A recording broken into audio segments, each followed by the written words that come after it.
السلام علیکم ناظرین، گلوبل میمن ٹی وی کے نیوز بلیٹن کے ساتھ میں ہوں بشرا خان۔ سب سے پہلے شامل کریں گے news headlines. 190 million pound case, chairman P T I کے مزید جسمانی ریمانڈ کی استدعا مسترد۔ عدالت نے چیئرمین پی ٹی آئی کو جوڈیشل ریمانڈ پر بھیج دیا۔ شاہ محمود قریشی کی سائفر رولز اور گائیڈ لائنز کی درخواست نمٹا دی گئی۔ بنوں میں فورسز پر افغان شہری کا خودکش حملہ، 2 شہری شہید، 3 فوجیوں سمیت 10 زخمی۔ آئی ایس پی آر کا کہنا ہے کہ دہشت گردوں کے خاتمے کے لیے اپنے علاقے میں سینیٹائزیشن آپریشن جاری ہے۔ خودکش بمبار افغان شناختی کارڈ پر پاکستان میں داخل ہوا۔ کراچی میں آتش زدگی سے 11 اموات، شاپنگ مال کو مکمل سیل کر دیا گیا۔ پولیس کی تحقیقاتی ٹیم 7 دن کے اندر اپنی رپورٹ ایڈیشنل آئی جی کو پیش کرے گی۔ دکانداروں کا کہنا ہے کہ جلد از جلد تحقیقات کر کے کاروبار کرنے کی اجازت دی جائے۔ بابا گرو نانک کے جنم دن کی تقریبات، دنیا بھر سے سکھ یاتریوں کی آمد۔ سکھ یاتریوں کے لیے رہائش اور سفری سہولیات کے مؤثر انتظامات کیے گئے۔ بھارت سے آنے والے سکھ یاتری بذریعہ واگا بارڈر پاکستان پہنچے۔ کراچی سمیت سندھ بھر میں آئندہ 24 گھنٹوں کے دوران موسم خشک اور رات سرد رہنے کا امکان۔ لاک ڈاؤن اور پابندیوں کے باوجود لاہور میں اسموگ کم نہ ہوئی۔ لاہور میں مصنوعی بارش برسانے کے منصوبے پر عمل درآمد کے لیے ورکنگ گروپ قائم۔ ہیڈ لائنز آپ نے جانی اور اب شامل کرتے ہیں خبروں کی تفصیل۔ پاکستان بھر میں نمائندگان کا وسیع نیٹ ورک، ہر خبر جاننے کے لیے دیکھتے رہیے TNN TV۔ 1.25 کروڑ کی آبادی پر مشتمل کراچی میٹروپولیٹن سٹی میں صحت کے حوالے سے ہسپتال تو بہت، لیکن فزیو تھراپی سینٹر نایاب ہیں۔ الحمدللہ ہم نے اس کمی کو پورا کرتے ہوئے گلستان جوہر میں زبیداس فزیو تھراپی سینٹر کا آغاز کر دیا ہے۔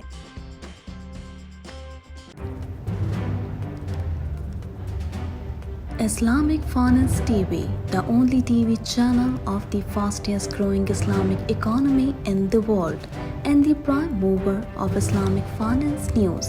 Follow us on our social media handles and watch our reports and educational program at www.islamicfinancetv.com. For advertisement, please contact us at islamicfinancetv@gmail.com.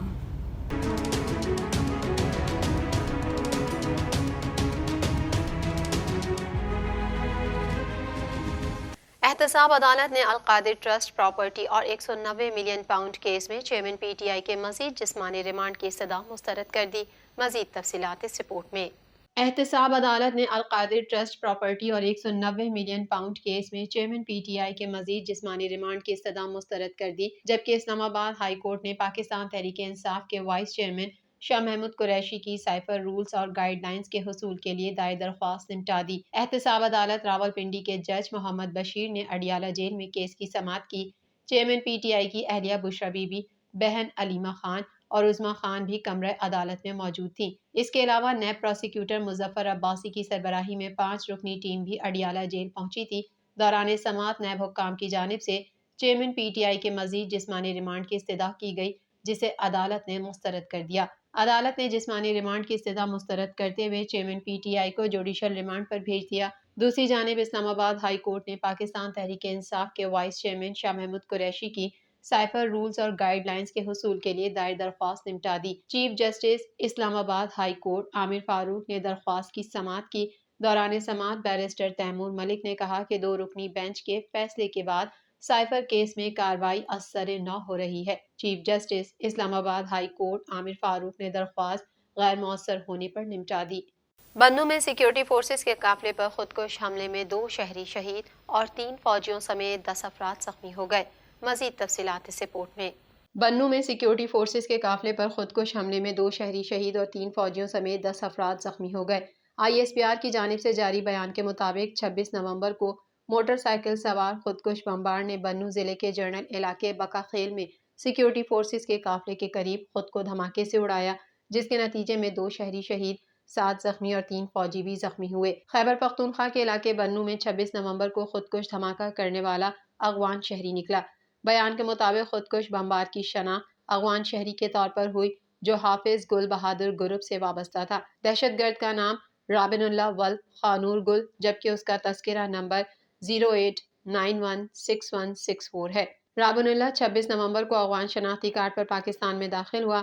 I S P R نے مزید کہا کہ علاقے میں ممکنہ طور پر پائے جانے والے دیگر دہشت گردوں کے خاتمے کے لیے سینیٹائزیشن آپریشن بھی کیا گیا۔ سیکیورٹی فورسز دہشت گردی کی افریت کو ختم کرنے کے لیے پرعزم ہیں اور بہادر شہریوں اور جوانوں کی یہ قربانیاں ہمارے عزم کو مزید مضبوط کرتی ہیں۔ کراچی میں شاپنگ مال میں آتش زدگی کے واقعے کے بعد عمارت کو مکمل سیل کر کے پولیس کی نفری تعینات کر دی گئی۔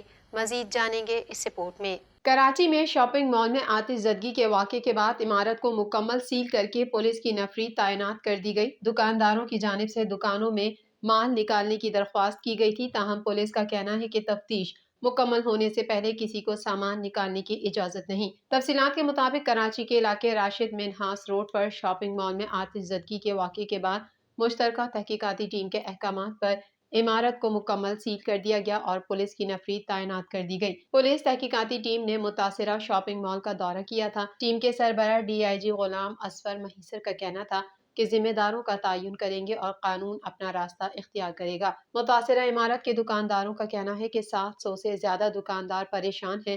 دکانداروں کی روزی روٹی یہیں سے چلتی ہے۔ جلد از جلد تحقیقات کر کے کاروبار کرنے کی اجازت دی جائے۔ غلام اصفر مہیسر کا کہنا تھا کہ عمارت مخدوش ہو چکی، اب خالی کرایا جائے گا۔ متاثرہ شاپنگ مال کو 1 ہفتے کے لیے سیل کر دیا گیا۔ انہوں نے مزید کہا کہ پولیس کی تحقیقاتی ٹیم 7 دن کے اندر اپنی رپورٹ ایڈیشنل IG کو پیش کرے گی۔ یاد رہے کراچی کے شاپنگ مال میں آتش زدگی سے 11 اموات ہوئی تھیں۔ پولیس نے واقعے کا مقدمہ درج کر کے قتل بالسبب لاپرواہی اور نقصان رسانی کی دفعات شامل کی۔ مقدمے میں مال انتظامیہ، بلڈر اور نقشہ منظور کرنے والے افسر، فائر بریگیڈ اور کے الیکٹرک کو نامزد کیا گیا ہے۔ FIR کے مطابق عمارت میں آگ بجھانے کے آلات نہیں تھے، ہنگامی اخراج کا راستہ بھی نہیں تھا۔ ننکانہ صاحب میں سکھوں کے روحانی پیشوا بابا گرو نانک کے جنم دن کی تقریبات میں شرکت کے لیے دنیا بھر سے سکھ یاتریوں کی آمد کا سلسلہ جاری ہے۔ مزید جانیں گے اس رپورٹ میں۔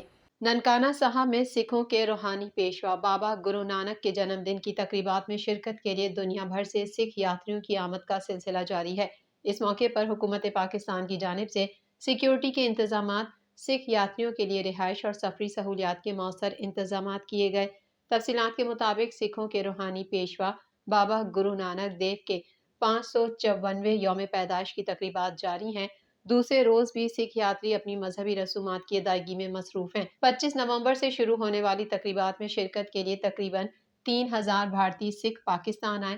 بھارت سے آنے والے سکھ یاتری بذریعہ واگا بارڈر پاکستان پہنچے۔ سکھ برادری پاکستان کی میزبانی اور بھرپور انتظامات کی مشکور نظر آئی۔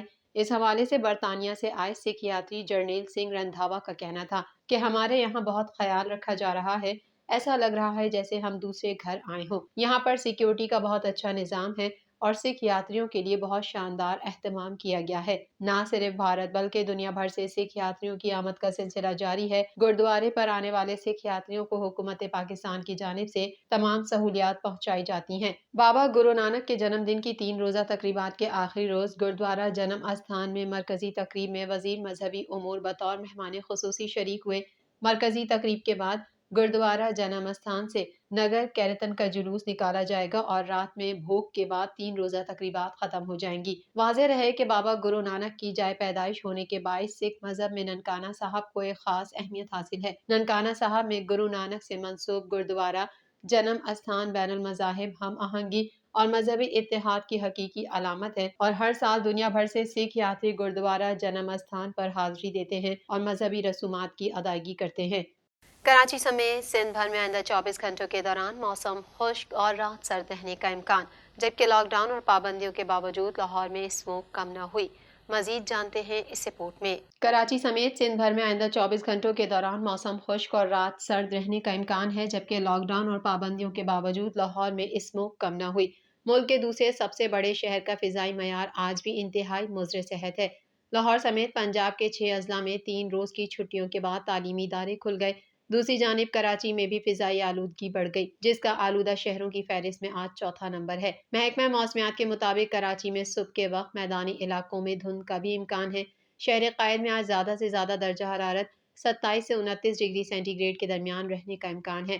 کراچی میں کم سے کم درجہ حرارت 17.5 ڈگری سینٹی گریڈ ریکارڈ کیا گیا، جو صبح کے اوقات میں 16 سے 18 ڈگری سینٹی گریڈ تک رہنے کا امکان ہے۔ کراچی میں شمال مشرق کی سمت سے چلنے والی ہواؤں کی رفتار 4 کلومیٹر فی گھنٹہ ہے، جن میں نمی کا تناسب 56% ریکارڈ ہوا ہے۔ دوسری جانب لاہور میں مصنوعی بارش برسانے کے منصوبے پر عمل درآمد کے لیے ورکنگ گروپ قائم کر دیا گیا۔ ورکنگ گروپ میں وفاقی صوبائی محکموں اور ریسرچ سے وابستہ عسکری اداروں کے نمائندوں کو شامل کیا گیا ہے۔ اجلاس میں لاہور میں مصنوعی بارش برسانے اور اسموک ریڈکشن ٹاور کے منصوبوں پر پیش رفت کا جائزہ لیا گیا۔